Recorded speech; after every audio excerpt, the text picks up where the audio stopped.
Good evening. आप देख रहे हैं प्रोग्राम व्यूज मेकर्स और मैं हूं सलमा कौसर।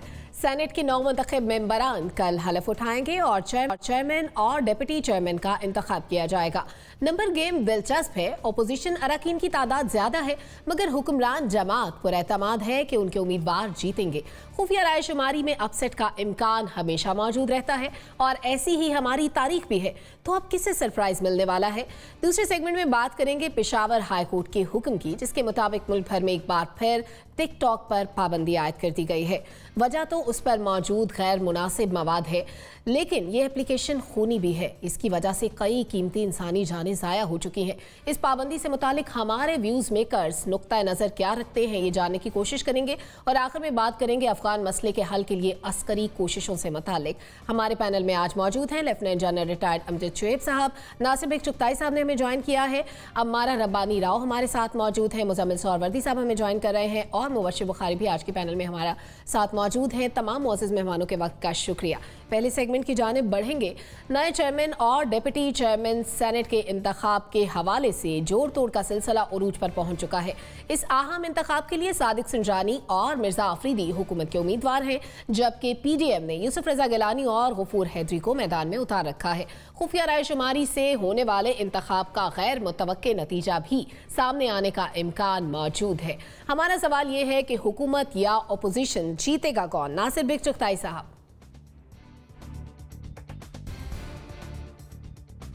मैंने पहले भी कहा था कि उसूली तौर से और अखलाक़ी तौर से उसको जीतना चाहिए जहाँ भी हो, जिसकी अक्सरियत हो। लेकिन क्योंकि आपने पहले भी कह दिया हमारे यहाँ इत्तफ़ाक़ात हो जाते हैं, हमारे इत्तफ़ाक़ात नहीं होते, इत्तफ़ाक़ात कराए जाते हैं हमारे यहाँ। वो नासिर काज़मी का बड़ा खूबसूरत शेर है मुबश्शिर साहब, इत्तफ़ाक़ात ज़माना अजम है नासिर, आज वो देख रहे हैं जो सुना करते थे। तो आज वो नज़र आ रहा है। पहले सुनते थे कि जी ज़बरदस्त हो गई, बैलेट पेपर पर्ची बदल गई। संजरानी के ज़माने से शुरू हुआ ये, जिसको कहते हैं बलूचिस्तान का नुमाइंदा है। एक तो मुझे टर्म समझ में नहीं आती। बलूचिस्तान का नुमाइंदा वो शख्स होता है जो बलूचिस्तान के मसाइल को हल कराए, बलूचिस्तान के लोगों को मछली खिलाए नहीं, मछली पकड़ना सिखाए। अब मुझे पता नहीं कि बलूचिस्तान के लिए कितना बड़ा कंट्रीब्यूशन है संजरानी साहब का कि वो नुमाइंदा हो गए। वज़ीर दाखिला करें, बलूचिस्तान की अलामत है। अल्लाह का खौफ करो भाई, अलामतें तो और भी बहुत सी हैं बलूचिस्तान में, जो बहुत सी बदअलामती की भी निशानी है। सरहद में भी हैं, सिंध में बुरी अलामतें हैं, पंजाब में भी हैं। तो देखें संजरानी में भी जो ओपन बैलेट था वो संजरानी के ख़िलाफ़ था, उसके हक़ में चला गया। गिलानी साहब के साथ भी यही हुआ। गिलानी साहब का अगर ओपन हैंड होता तो शायद वो हार जाते, वो जीत गए। अब सूरत हाल ये है कि कल के जो आज का जो मीटिंग थी उसमें 44 सेनेटर्स आए हुकूमत के, कम है, ज़्यादा हो सकते हैं। इत्तफ़ाक़ात हर ज़माने के आज वो देख रहे हैं जो सुना करते थे। तो ये वही बात है कि कुछ भी हो सकता है, कभी भी हो सकता है। और बकौल शेख रशीद के वो तो स्टेट का नुमाइंदा है, स्टेट का नुमाइंदा जीतेगा। और शिबली फराज कहते हैं कि कुछ भी हो जाए हम हर हरबा इस्तेमाल करेंगे, और वो तरदीद कर रहे हैं, लेकिन वो ऑडियो मौजूद है, वीडियो मौजूद है। हम हर हरबा इस्तेमाल करेंगे, तो हर हरबा वो इस्तेमाल करेंगे तो ज़ाहिर है उनको बड़ी उम्मीदें होंगी, उनको बहुत ज़्यादा उम्मीदें होंगी। अभी शायद खाकाना बाजी के साथ कुछ हाफिज़ करीम साहब हैं, उन्होंने प्रेस कॉन्फ्रेंस की है और कहा फ़ोन आने लगे। यार फ़ोन तो सबको आते हैं, हमें तो पता नहीं 1985 से फ़ोन आ रहे थे कि मार देंगे, कत्ल कर देंगे, जान से मार देंगे, अगवा कर लेंगे, उठा के ले जाएंगे। कई बार हुआ, हमारा पीछा भी हुआ, ताक़ुब भी हुआ, हम पे फायरिंग भी हुई। अखबार में काम करते थे हम, किसी गोल्ड माइन में नहीं थे हम। तो ये कोई अलामत एक मसला नहीं है, जज्बाती ना हो इसके ऊपर। फ़ोन आए, अच्छा बात करें, कोई गाना वाना सुने, उनसे फरमाइश करें, गाना सुना दें और फिर उसको झेल जाएँ अगर झेलने की हिम्मत हो। ठीक है मुबश्शिर बुखारी साहब, जो फ़ोन आ रहे हैं उस पर क्या सिर्फ गाने शाने सुन लेने चाहिए या मज़ीद भी कोई बात होनी चाहिए? हालात किसके फेवर में नज़र आते हैं? देखिए, मैं तो हैरान हूँ कि जब इन्होंने किया प्रेसिडेंशियल ऑर्डिनेंस के ज़रिए डिमांड कि ओपन बैलेट के ज़रिए करें, तो उसी वक्त ही थोड़ा सा मेला फाइडी था कि आपने चेयरमैन सेनेट के इलेक्शन के हवाले से वही डिमांड नहीं रखी। वही चीज़ हमें खटक रही थी। उसके बाद आप देखिए खान साहब ने सिंध में अपने 2 MPs के ख़िलाफ़ कार्रवाई भी की, चूँकि उन्होंने पार्टी पॉलिसी पे अमल नहीं किया। और अब जब सेनेट का इलेक्शन हो रहा है, फैसल वाउडा साहब फरमाते हैं कि जनाब कल हम बड़ी लैंडस्लाइडिंग विक्ट्री होगी हमारी, और उसके बाद शिबली फराज साहब का कोट आपको नासिर भाई ने सुना दिया कि हम हर हथकंडा इस्तेमाल करेंगे। तो भाई वो एक तो वो असूल पसंदी, और ये असूल जो है ये ज़रूरत के तहत रूप बदलते रहते हैं, और सच भी जो है वो झूठ बन जाते हैं और झूठ भी सच बन जाते हैं। तो ये तो कोई अखलाकी सियासत नहीं।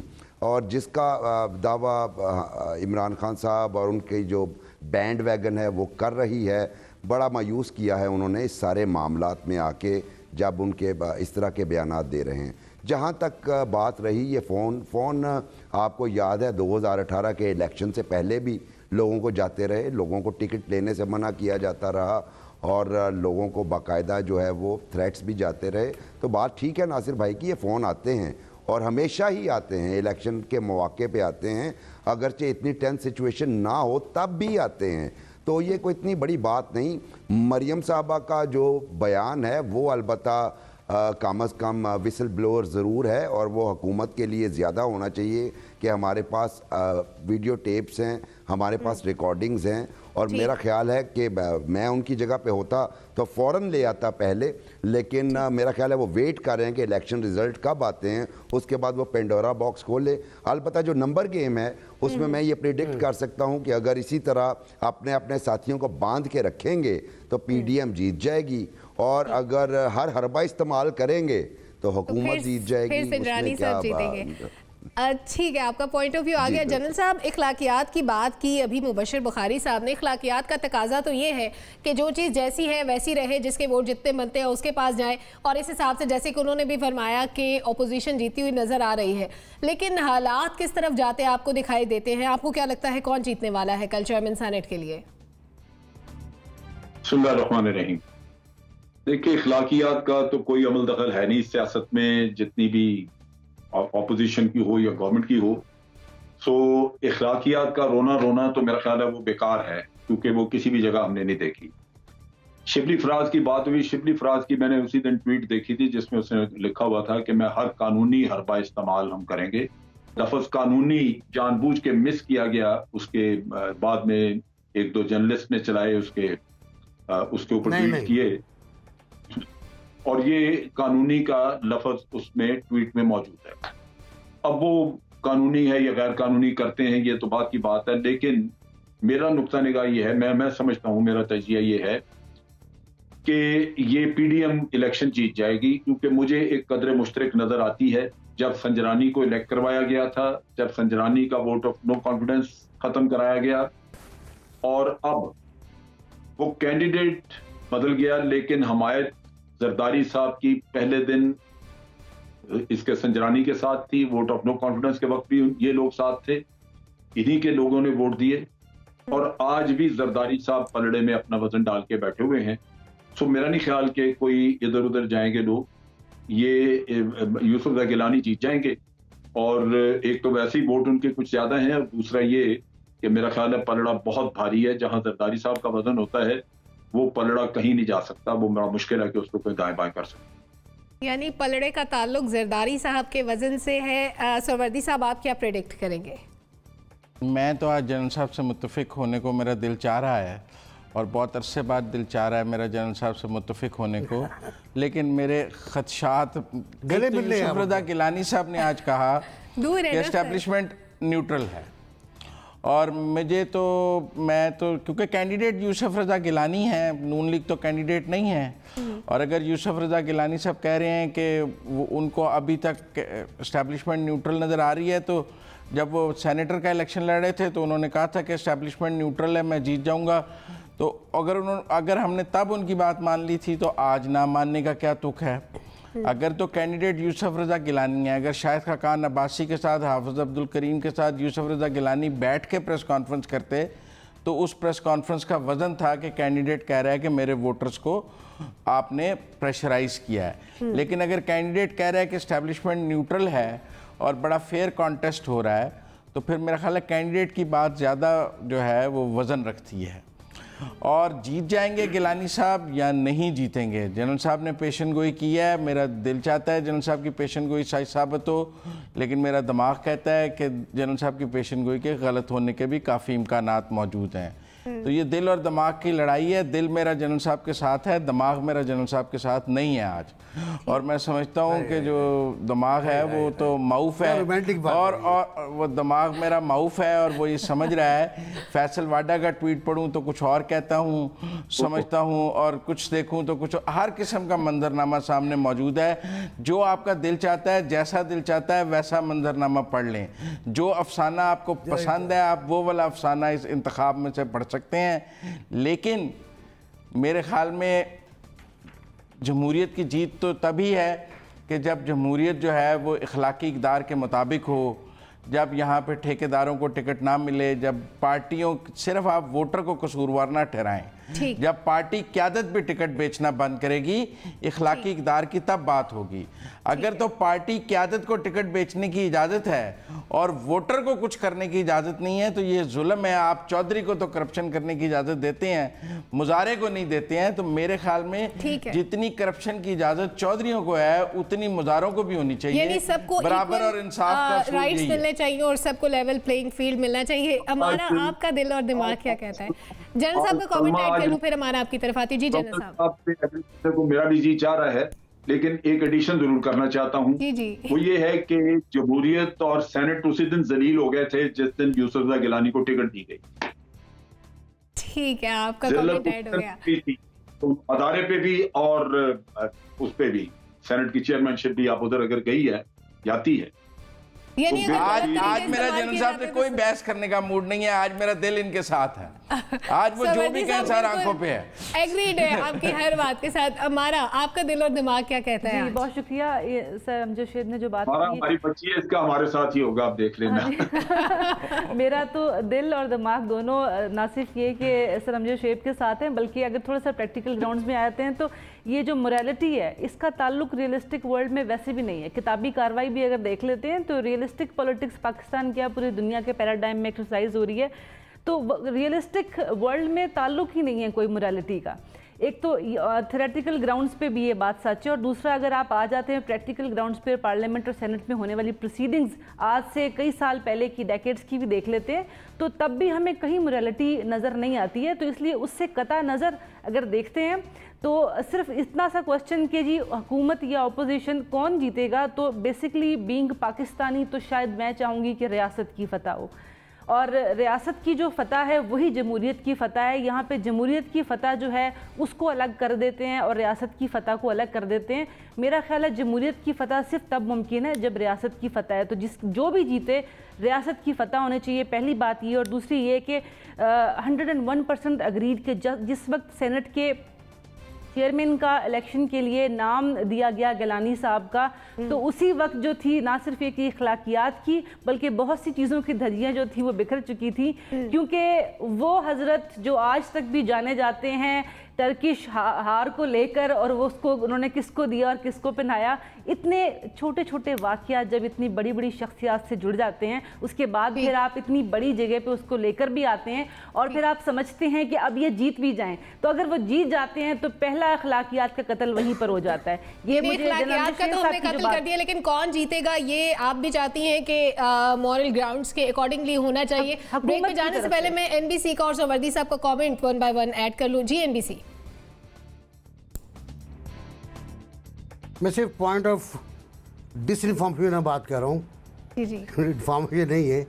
जनरल साहब ने कहा कि उन्होंने शिबली का ट्वीट पढ़ा। जनरल साहब, हर चीज़ पढ़ने की नहीं होती है, कुछ चीज़ें देखने की भी होती हैं, कुछ चीज़ें सुनने की भी होती हैं। ये आधे घंटे का प्रोग्राम था जो टीवी पर ऑन एयर हुआ, और उन्होंने कहा बाय हुक एंड क्रुक हम हर गैर कानून हर वो कदम उठाएंगे जिससे हम ये जीत सकें। और दूसरे रोज़ जब अखबारों में ये हेडलाइंस लगी तो उन्होंने ट्वीट किया। मैंने उस ट्वीट को चैलेंज किया क्योंकि वो वीडियो मौजूद है फेसबुक पर भी और ट्विटर के ऊपर भी, तो उसकी तरदीद आप ना करें। आपसे मुझे बुरा लगा कि आपने तरदीद की। लेकिन ये भी तो हो सकता है कि मुझसे मैं भी लड़ने के मूड में बिल्कुल नहीं हूँ। ये ऐसी बात नहीं है। मेरा ख्याल है एनबीसी इस पे नहीं गलती तो नहीं होती। अरे ये तो मावरा गलती लोग हैं सर। ठीक है नासिर भाई साहब, आप तो कहने के वीडियो मौजूद है, तो गलती से मावरा लोग हैं। ये अखलाकियात की आला तरीन, मेरी बात सुन लें, ये अखलाकियात की आला तरीन सतह पर हैं। इनके अखलाक इंसानों से ऊपर हैं। जी जैन साहब आप जल्दी से अपनी बात कर लीजिए। नहीं मैं करूँ ना, आपने गलत पढ़ा जनरल साहब, तस्लीम कर लें आप, मैंने सही सुना। एनबीसी आप ये कह रहे हैं कि आपने वीडियो देखी है, आपने बिल्कुल सुना भी है। जनरल साहब ये कह रहे हैं कि उन्होंने ट्वीट देखा है। सोवर्दी साहब का कमेंट मैंने लाइव प्रोग्राम देखा है बीबी। ठीक है सर, मैंने लाइव प्रोग्राम देखा है। कोई गलत बात मुंह से निकली हो, लेकिन मैंने ट्वीट देखा, ट्वीट मेरे पास है। मैं तो सिर्फ इतना कहना चाहता हूँ कि ट्वीट गलत है, ट्वीट झूठा है। ठीक, मैं इतना कहना चाहता हूँ कि ये जो सियासी मैदान है, रियासत को इससे दूर रहना चाहिए। रियासत का काम नहीं है कि सियासी मैदान में फरीक बने। और ये जो सेनेट का इलेक्शन है, एमएनए का इलेक्शन है, वज़ीर आज़म का इलेक्शन है, इसमें रियासत की ना हार है ना जीत है। जो भी जीतेगा वो रियासत का नुमाइंदा है, जो भी जीतेगा वो रियासत का तान है। हम ये कैसे तसव्वुर कर सकते हैं कि ये आदमी रियासत का ज़्यादा वफादार है और ये रियासत का कम वफादार है। रियासत इसमें फरीक ना है, ना होनी चाहिए। ये जमहूरी मैदान है, सियासी मैदान है, इसमें जमहूरी और सियासत का ही फैसला हो। सियासत और रियासत दोनों अलग मामलात हैं, उनको अलग रखा जाए। मुजम्मिल इसको ऐसे कह दें कि अवाम की फतह, अवाम की फतह होनी चाहिए। बिल्कुल, अगर आज को कोई दाखिल होगा, आज जनरल साहब के साथ है, जो जनरल साहब के ठीक है, आज जो है वो जनरल साहब के साथ है। ठीक है, इसके साथ ही नाज़रीन मुझे एक ब्रेक की जाने बढ़ने, वापस आकर टिकटॉक पर मुतालिक बात करेंगे। हमारे साथ रहिए।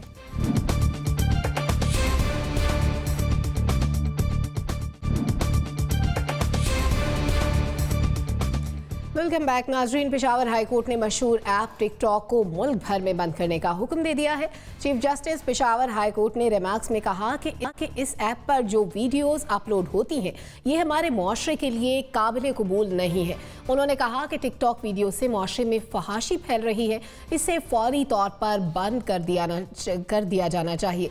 हमारे तजियाकारों से इस बारे में सवाल ये होगा कि वो राय क्या रखते हैं इस टिकटॉक एप्लीकेशन को बंद करने से मुतालिक। जनरल साहब, क्या ये अच्छा फैसला है, क्या तबसरा करेंगे आप? बंद नहीं करना चाहिए। पहले भी बंद करने के एक दफा ऑर्डर दिए गए थे और फिर इस पे काफी कोराम मचा था। काफी सारे लड़के लड़कियां ऐसे हैं जिनका गालिबन रोजगार इससे मुंसलिक है। मेरी सोच ये है कि इसमें गैर इखलाकी वीडियोस वगैरह जो है उनका ट्रेस करने का कोई इंतजाम रखना चाहिए, और अगर कोई इस तरह की लोड करते हैं जो कि उनको बैन कर दिया जाए या उनको फिल्टर आउट किया जाए, कोई निजाम वजह कर लेना चाहिए बजाय इसके कि मुकम्मल पाबंदी लगा दी जाए। और मेरा ख्याल है इसमें टेक्निकल जो हमारे टेक्निकल एक्सपर्ट्स हैं इस मामले में, उनसे अगर मशावरत की जाए तो लाजमन इसका कोई रास्ता आपको बता सकेंगे। क्योंकि जो बाकी भी हमारे सोशल मीडिया के जितने भी और इंस्ट्रूमेंट्स हैं, आप उनमें देखें कि कोई ना कोई फिल्टर सिस्टम रखा हुआ है इन्होंने, और उससे बाद मैसेजेस, बाद अल्फाज, ऐसे चीजें हैं वो जो आइडेंटिफाई हो जाती हैं और वो चीज निकल जाती है। तो इसका कोई टेक्निकल हल निकालना चाहिए बजाय इसके कि इसके ऊपर मुकम्मल पाबंदी लगा दी जाए। ठीक है, नासिर चुगताई साहब, पाबंदी तो इस पे पहले भी लगी थी और पीटीआई की जानिब से कुछ एश्योरेंस भी ली गई थी कि इससे जो गैर इखलाकी मवाद है उसको हटा दिया जाएगा, लेकिन कोई अमल दरामद नहीं हुआ। अभी तक हालात वैसे के वैसे हैं। देखिए, मैं कोर्ट के फैसले पे कोई तबसरा नहीं करूँगा, ये मेरी आदत नहीं है। लेकिन टिकटॉक के बारे में मैं बहुत क्लियर हूँ कि टिकटॉक की वजह से बाज़ मसले पैदा हुए हैं। खुदकुशी बहुत हो गई। खुदकुशी मतलब ये कि जानबूझ के मौत के मुंह में चले जाना। ट्रेन के सामने खड़े होकर टिकटॉक बना रहे हैं, ट्रेन ने उड़ा दिया। समुद्र किनारे खड़े हुए, दरिया किनारे खड़े हुए टिकटॉक बना रहे हैं, मालूम गिर गए, मर गए, लाश घर पहुंच रही है। ये बड़े अलमी हो रहे हैं इससे। इन अलमियों को किस तरह रोका जाए? जनरल साहब ने बिल्कुल सही कहा कि इस बारे में वज़ीर साइंस जो हैं वो इससे निकलें, ज़रा सा इंतखाबी अमल से वज़ीर दाखिला निकलें रियासती उम्मीदवार के चक्कर से, और बैठ के तय करें कि करना क्या है। टिकटॉक बंद करना तो कोई मसले का, ऑस्ट्रेलिया में हुआ है। ऑस्ट्रेलिया ने अपनी अपनी एप्लीकेशन निकाली हैं और उसमें टिकटॉक भी है, व्हाट्सएप भी है वगैरह, और ऑस्ट्रेलिया ने कह दिया है कि जनाब आपकी सर्विस के बदले आप हमें पैसे देंगे, यू हैव टू पे टू अस। तो मतलब व्हाट्सएप और फेसबुक और तमाम जितने सोशल एप्लीकेशंस हैं वो उनको पे करेंगे। तो एक लॉ ये भी हो सकता है, एक लॉ ये भी हो सकता है कि ऐसी जितने भी आपको नज़र आए बेहुदा किस्म के और मरने वाले ख़ास तौर से, उनकी एप्लीकेशंस पर जाएं, आपको मिल जाएगा, IP एड्रेस ही मिल जाएगा, आपको लिंक भी मिल जाएगा, कहाँ से आया, किसने भेजा, किधर गया वो। तो उसके खिलाफ कार्रवाई करें और उस सिस्टम के ख़िलाफ़ कार्रवाई करें जो ये टिकटॉक भिजवा रहा है, टिकटॉक या जो कुछ भी है वो भिजवा रहा है। पाबंदियाँ मेरा ख्याल है इस दौर में आप हवाओं पे नहीं लगा सकते। हवाएं चल रही हैं, हवाएं चलती रहेंगी। एक ज़माने में TV पर आया था कि पाबंदी लगा देंगे, तो हमने कहा था हवा को आप काबू नहीं कर सकते, हमने स्ट्रीम कर दिया था, वो स्ट्रीम पर चलता रहा हमारा चैनल। और फिर प्रॉक्सीज यूज़ करना शुरू कर देते हैं लोग। सर वर्दी साहब, अहम कौमी मामलात पर समटाइम्स ऐसा होता है कि दूसरे मुल्कों के मॉडल्स VPN यूज़ करते हैं। बिल्कुल। अच्छा सोवर्दी साहब, दूसरे मुल्कों के मॉडल्स अडॉप्ट किए जाते हैं अहम कौमी मामलात पर, लेकिन कौमी मामला ये इसलिए अहम है क्योंकि हमारी नौजवान नस्ल इसकी वजह से तबाही के धाने पर खड़ी है इखलाकी तौर पर। तो जिस तरह अमेरिका ने, भारत ने, बांग्लादेश ने, इंडोनेशिया ने पाबंदी लगाई, अगर हम पाबंदी लगाते हैं तो इसके असरात क्या मुरतब होंगे? देखें, पहली बात तो मैं ये समझता हूँ कि नासिर बेग चुगताई साहब से माजरत के साथ कि जुडिशरी का ये काम नहीं है कि वो एग्जेक्टिव के कामों में मुदाखलत करे, कभी टिकटॉक बैन करे, कभी PUBG बैन करे, फिर फ़लाँ चीज़ बैन करे, फिर फ़लाँ। ये एग्जेक्टिव का इख्तियार है और मुल्क चलाने की ज़िम्मेदारी हम एग्जेक्टिव को देते हैं, और ये फ़ैसले करने का इख्तियार कि इस मुल्क में कौन सी एप्लीकेशन चलेगी और कौन सी एप्लीकेशन नहीं चलेगी, किस मुल्क की कौन सी एप्लीकेशन चलेगी और किस मुल्क की कौन सी एप्लीकेशन नहीं चलेगी, ये फ़ैसला एग्जेक्टिव ने करना है। और इसमें हमारे दाखिली और ख़ारजी ताल्लुकात दूसरे ममालिक के साथ भी उनका भी जिक्र है।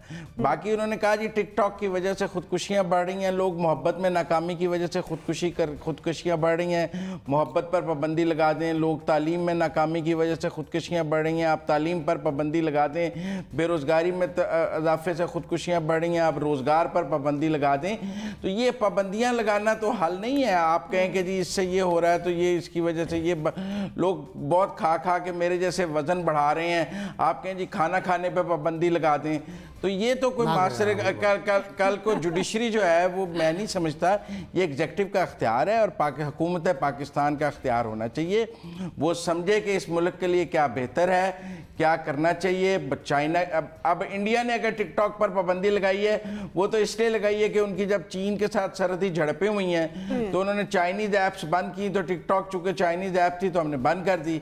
हम ट्विटर नहीं बंद करते, हालांकि हम कश्मीर पर एक लफ्ज़ भी पोस्ट करें तो ट्विटर जो है उस अकाउंट को बंद कर देता है, लेकिन हमारी अदालतें ट्विटर बंद करने का इख्तियार तो नहीं देती क्योंकि वो कहीं और की ऐप है। पाबंदी जी मलेशिया और इंडोनेशिया ने तो इसीलिए पाबंदी मलेशिया के भी चीन से जो तल्लुकात है वो हमारे सामने है। मेरा ये मौक़िफ़ है कि ये एग्जेक्टिव का इख्तियार है, हुकूमत का इख्तियार है। जुडिशरी को रेफ्रेन करना चाहिए एग्जेक्टिव के इख्तियार में इंटरफेयर करने से। हमारे यहाँ यही प्रॉब्लम है कि जुडिशरी जो है वो एग्जेक्टिव के इख्तियारात आज खुद अज्यूम कर लेती है कि मैं ही फहाशी भी ख़त्म करूँगी, मैं ही ये भी करूँगी। उनका काम नहीं है ये जिनका काम है उन्हें करना, जिनका काम है उनको करना चाहिए हमारा, लेकिन जिनका काम है उन्होंने किया नहीं, फिर अदालत को करना पड़ा। क्या कहेंगे आप? अच्छा सलमा, पहले अगर ये सवाल है कि टिकटॉक या ऐसी कोई भी एप्लीकेशन जिसके बारे में कोई भी स्वेयर किस्म की ऑब्जर्वेशंस आती हैं उसको बंद करना चाहिए या नहीं, तो तीन चीज़ें पहले तो एड्रेस होनी चाहिए कि टिकटॉक की अगर सिर्फ मिसाल ले लेते हैं तो टिकटॉक को क्यों बंद करना पड़ा। पहला क्वेश्चन ये कि आप गलत रास्ते पे जाने से बच्चे को रोकते हैं तो उससे पहले आप ये बताते हैं कि क्यों रोका जा रहा है, क्योंकि आप सारी उम्र वहाँ पे कोई बैरियर नहीं लगा सकते। बिलाखिर आपको बताना पड़ता है कि आपको इस रास्ते पे इसलिए नहीं जाना, बैरियर है या नहीं है, इसके पार खाई है और उसमें गिरने से ये होगा। तो ये सिविक एजुकेशन आती है। क्या आप अपनी प्राइमरी सतह पे सिविक एजुकेशन दे रहे हैं बच्चों को? पहला सवाल ये। दूसरा सवाल ये कि आपकी इस तरह की एप्लीकेशन जो आपकी रियासत को नुकसान पहुंचा रही हैं उनको इंफॉर्मेशन टेक्नोलॉजी की मद में बहुत तरीकों से फिल्टर किया जा सकता है या किसी भी तरह से रिस्ट्रेन किया जा सकता है। क्या आपकी इंफॉर्मेशन टेक्नोलॉजी की मिनिस्ट्री इतनी एफिशिएंट है कि वो ऐसी एप्लीकेशन का अल्टरनेटिव या फिल्टर्स तैयार कर सके? तीसरी चीज़, सुमोटो नोटिस या ऐसी चीज़ों पे जिस पे एग्जेक्टिव को एक्शन लेना चाहिए आपकी कोर्ट को लेना पड़ता है। तो तीसरा सवाल ये कि क्या एग्जेक्टिव ऐसी चीज़ों पे एक्शन नहीं ले रही है कि कोर्ट को लेना पड़ रहा है, और क्यों लेना पड़ रहा है कोर्ट को। 3 चीज़ें आपकी अगर एड्रेस होती हैं तो ऑटोमेटिकली ये वाला इशू आएगा ही नहीं। और अगर सवाल सिर्फ ये कि बैन होना चाहिए या नहीं, तो मुझे इशफाक साहब की वो बात याद आती है कि मेरा पोता हमेशा कीचड़ वाले पाँव लेके कमरे में आ जाता था, तो मेरी बहू बहुत खफा होती थी। तो मैं हैरान होता था कि ये उसको क्यों खफा होती है कि जूते बाहर उतारो, पाँव धो के आओ, जूते धो के आओ, क्यों नहीं एक मैट लेके और दरवाजे पे बिछा देती कि जब भी वो आएगा तो ऑटोमेटिकली क्लीन होंगे उसके पाँव। तो क्या हमें करना चाहिए टिकटॉक या यूट्यूब या किसी भी ऐसी एप्लीकेशन जिससे रियासत को, आवाम को या हमारे लोगों को नुकसान हो रहा है, तो हमें क्या करना चाहिए, पहले उस पर सोचना चाहिए, ना कि पाबंदी, बैन, ये सब चीज़ें ये नेचर के अगेंस्ट है कि आप किसी चीज़ को बैन कर दें, यानी बैन नहीं किया जा सकता। मुबशर बुखारी साहब, फिल्टर्स की बात हो रही है, फिल्टर्स तो अप्लाई करने की कोशिश की गई थी जो कि अप्लाई नहीं हो सके। इंश्योर करवाया गया था कि अब गैर अखलाकी मवाद नज़र नहीं आएगा टिकटॉक पर पाकिस्तान में, लेकिन उसके बावजूद मौजूद था। और उसके अलावा जो बाकी सेटबैक्स थे वो इसके अलावा थे, खुदकुशियाँ हो रही थी, लोग टिकटॉक वीडियोज़ के चक्कर में मर रहे थे। अगर ये सब कुछ नहीं होंगे, पाबंदी ना लगे, तो फिर क्या हो? देखिए, मुजम्मिल ने ये पाबंदी के हवाले से बहुत अच्छी बात की कि बहुत सारी चीज़ों की वजह से लोग मर जाते हैं। यहाँ तक कि आपको याद होगा गाज़ा में एक बच्चा जो है वो सेल्फ़ी उतारते हुए इजरायली फ़ौज के सामने वो शहीद हो गया गोली लगने से। तो इसका मतलब सारे सेल फ़ोन पे आप पाबंदी लगा दीजिए और सेल्फ़ी लेने पे पाबंदी लगा दीजिए। आधी बात मुजम्मिल ने की, आधी मैं कर देता हूँ थोड़ा सा कि अदलिया का वाकई में काम नहीं है, लेकिन पाकिस्तान में अनफॉर्चुनेटली हम देख रहे हैं अदलिया एग्जीक्यूटिव का रोल भी प्ले करती है और लेजिस्लेचर का रोल भी प्ले करती है, यानी कानून साजी में के मामलात में भी मुदाखलत करती है जो उसका मैंडेट नहीं है।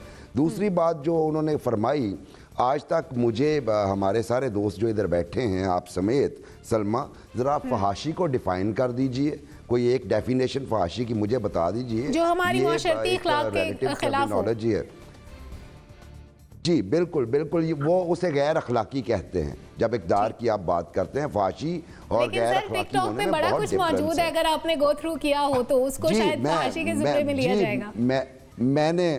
मैंने आज इस फैसले के बाद टिकटॉक को देखा, उस पर बातचीत भी लोगों से की, बहुत अच्छे मैसेजेस भी, इंसानियत पे मबनी मैसेजेस भी वहाँ पे अवेलेबल हैं। एक बात। दूसरी बात ये कि जो मुआशरा इतनी तहजीबी घुटन का शिकार हो, जिनके पास एंटरटेनमेंट को कुछ ना हो, ऐसी ऐप्स जो हैं वो थोड़ा सा ताज़ा हवा का झोंका होता है।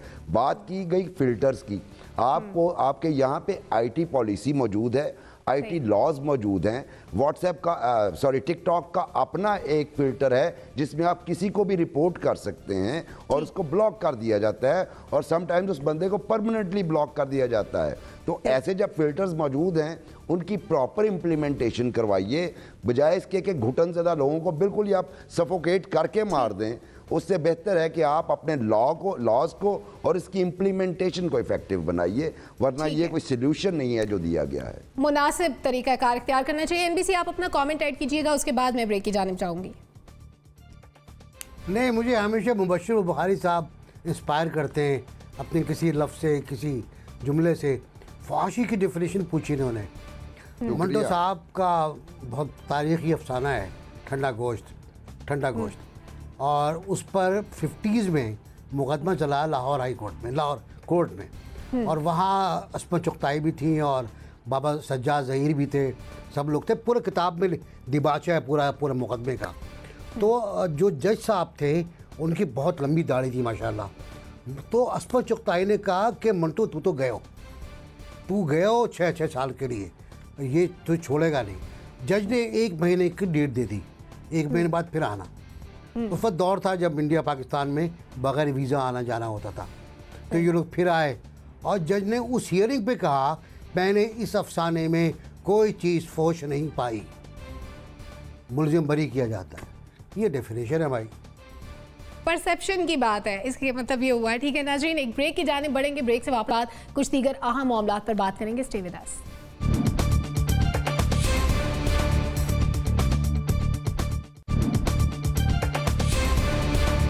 वेलकम बैक नाजरीन। Army chief general Qamar Javed Bajwa ने बहरीन में अफगान अमन अमल से मुतालिक अस्करी मुज़ाकरात में शिरकत की है। मुज़ाकरात में पाकिस्तान, बरतानिया और अफगानिस्तान के आला अस्करी हुक्काम शरीक हुए। इससे 2 दिन कबल अमरीकी नुमाइंदा खुसूसी और अफगानिस्तान में अमरीकी फ़ौज के कमांडर ने भी आर्मी चीफ से पाकिस्तान में मुलाकातें की हैं। हमारा सवाल यह है कि क्या अफगान अमल में कोई बड़ी पेशरफ्त होने वाली है? सोहरवर्दी साहब। देखिए, मैं तो ये समझता हूँ कि अमेरिका में हुकूमत की तब्दीली के बाद जो अफ़गान अमल को दोबारा ABC से शुरू किया गया है तो बहुत सारा वक्त जो है दुनिया का ज़ाया हुआ है। हमने बहुत मुश्किल एक माहिदा बनाया, बहुत मुश्किल उस माहिदे पे अफ़गानों को भी, अफ़गान हुकूमत भी मानी, तालिबान भी माने, दुनिया भी उसके ऊपर मानी और एक वर्ल्ड कंसेंसस हमने देखा। लेकिन फिर हमने देखा कि उस माहिदे का जो बेसिक एक प्लेयर था अमेरिका, उसने कहा नहीं ये पिछला तो सारा गलत हो गया है और वहाँ पर भी तब्दीली आ गई, जैसी तब्दीली पाकिस्तान में आई कि पिछला सारा गलत हो गया है, अब हम नए सिरे से करेंगे। और अब हम देख रहे हैं कि जो बाइडन की जो हुकूमत है वो आके कह रही है कि पिछला माहिदा तो बहुत गलत हो गया था और पीछे जो हुआ है वो सारा गलत है, जो उसमें तो बिल्कुल कोई चीज़ गारंटीज नहीं थी, तालिबान की तरफ से ये नहीं था वो नहीं था, तो हम नया माहिदा करेंगे। अब नए माहिदे के ऊपर तमाम स्टेक होल्डर्स को दोबारा इकट्ठा करना, फिर बिठाना, आप देखें दुनिया का फिर कितना वक्त ज़ाया होगा। मैं ये भी हम बाज़गश्त सुन रहे हैं कि अफगानिस्तान में नए इलेक्शंस की बात हो रही है। इतने हमने इलेक्शन बुरे देखे जिसमें एक तरफ अशरफ गनी हलफ उठा रहे थे, एक तरफ अब्दुल्ला हलफ उठा रहे थे, एक दिन में 2 अफगानिस्तान के 2 सदर थे, तो आगे अब 3 सदर हो जाएंगे, एक तालिबान का भी हलफ उठाने के लिए तैयार हो जाएगा। तो मेरे ख्याल में जो माहिदा हुआ है, दुनिया को, अमेरिका को ये बावर कराना चाहिए था कि आपने जो माहिदा किया है आप उस पर कायम रहें, ना कि पूरी दुनिया अमेरिका की चाल पर असर नौ एक नया माहिदा करने की तरफ चल पड़ी है और हम भी उसको मान के उसकी तरफ शुरू हो गए। सर, मैं कथा कलामी के लिए माफी चाहूंगी, वक्त बहुत कम है। NBC।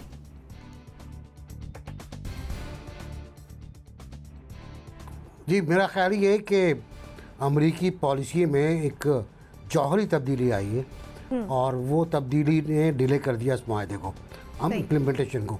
लेकिन उसी की वजह से अशरफ गनी और अमेरिका में इख्तलाफात भी हो गए हैं, खासे तगड़े इख्तलाफात हैं और अशरफ गनी एट वार्निंग है इस वक्त अमेरिका की तरफ से।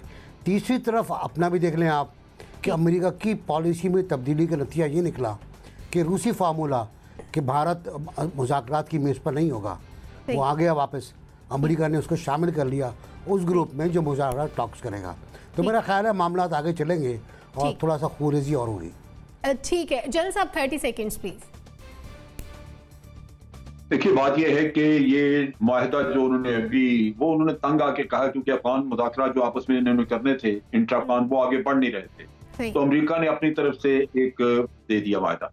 अब इस पे सबसे पहला एतराज यही है कि अफगान लेड अफगान ओन की बात होती थी, अब अमेरिका ने अपनी तरफ से ठोंस दिया, तो इसकी पदीराई हो नहीं रही।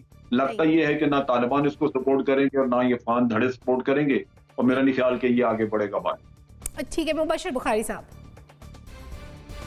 जी बिल्कुल, चूंकि मुआहदा ये हुआ था कि अमेरिकी फ़ौज की प्रेजेंस नहीं होगी और तालिबान उस पर मुतमईन थे। अभी चूंकि नए सिरे से ये प्रेजेंस रखना भी चाह रहे हैं, तो बिल्कुल वही बात है जो जनरल साहब फरमा रहे हैं कि गनी साहब ऑलरेडी नाराज़ हैं, तालिबान नाराज़ हो जाएंगे और ये अभी बहुत मुश्किलात हैं आगे वहाँ पे पीस के मामले में। तो अभी देखिए क्या होता है आगे, अभी आगे देखना पड़ेगा। अमारा, ये इस वक्त जो होस्ट इन्होंने बनाए पाकिस्तान, चाइना और ईरान, USA, इस ये बड़ी खुशाइन बात है कि वो जो एड़ी चोटी का जोर भारत लगा रहा था वहाँ पे अपने पैर जमाने के लिए, और अजीत डोवल की स्ट्रेटजीज में सबसे स्ट्रॉन्ग स्ट्रेटजीज जो बन रही थी वो अफगानिस्तान में अपने पाँव जमाने की थी। तो होस्ट कंट्रीज़ का जब फैसला हुआ है मुज़ाकरात को आगे बढ़ाने के लिए, तो उसमें इंडिया कहीं पर नहीं, उसमें चाइना है, पाकिस्तान है और ईरान शामिल है, USA शामिल है, और ऑब्वियसली जो तालिबान गवर्नमेंट है और जो तालिबान कि इसके अलावा अफगानिस्तान की जो हुकूमत है वो शामिल है इसमें। अच्छा, दूसरी चीज़ ये कि जो सितंबर में शुरू हुए थे दोहा में, उनको बहुत स्लो कर दिया गया, जो एडमिनिस्ट्रेशन USA की पुरानी पिछली एडमिनिस्ट्रेशन थी। लेकिन अब जो एडमिनिस्ट्रेशन आई है जो बाइडन की, उसमें ना सिर्फ ये कि रिव्यू कर रहे हैं, रिवाइव कर रहे हैं, बल्कि उसको बूस्ट भी दे रहे हैं, जो कि एक थोड़ा शिफ्ट भी है, जिससे लगता है कि अभी पीस प्रोसेस जो है वो थोड़ा चेंज होगा, या बूस्ट पकड़ेगा या आगे जाएगा। और एक इंटरेस्टिंग बात यह है कि मॉस्को ये वो जगह है कुछ दिहाइयाँ पहले जहाँ से वो स्ट्रेटजीज बन के निकलती थी, वो ऑपरेशंस बन के निकलते थे जो अफगानिस्तान में जंग का सबब थे। आसमां बदलता है रंग कैसे कैसे कि आज वही मॉस्को है और वहाँ पे ये ममालिक, होस्ट ममालिक भी और तालिबान भी और अफगान गवर्नमेंट बैठ के पीस प्रोसेस की बातें कर रहे हैं। लेकिन अब ये रिव्यू हुआ है यूएस एडमिनिस्ट्रेशन की वजह से भी, न्यू एडमिनिस्ट्रेशन की वजह से, तो अब ये रिव्यू कहीं ना कहीं जाके ज़रूर बैठेगा, ये ऊँट किसी ना किसी करवट ज़रूर बैठेगा और बहुत जल्द। और इलेक्शन की बात करते हैं तो शायद ये टेन्योर 5 साल अभी मजीद कुछ चेंजेस एक्सपेक्टेड हैं और आने वाले दिनों में हम तब्दीलियां भी देखेंगे। नाज़रीन, इसके साथ ही प्रोग्राम का वक्त खत्म हो गया है। तीनों पर हमने सैर हासिल बहस की। इसके साथ ही व्यूज़ मेकर से इजाज़त दीजिए। अल्लाह हाफ़िज़।